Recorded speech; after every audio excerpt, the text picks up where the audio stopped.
Yung pagluluto nito, ganito. Hinahalo. Oo, huwag mong bayaan yan. Ganito talaga yung pagluluto.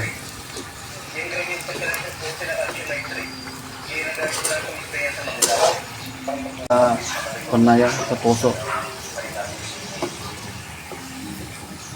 Yung maraming tao din.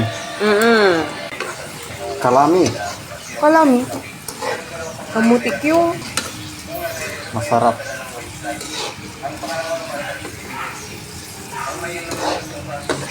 Grabe, ah.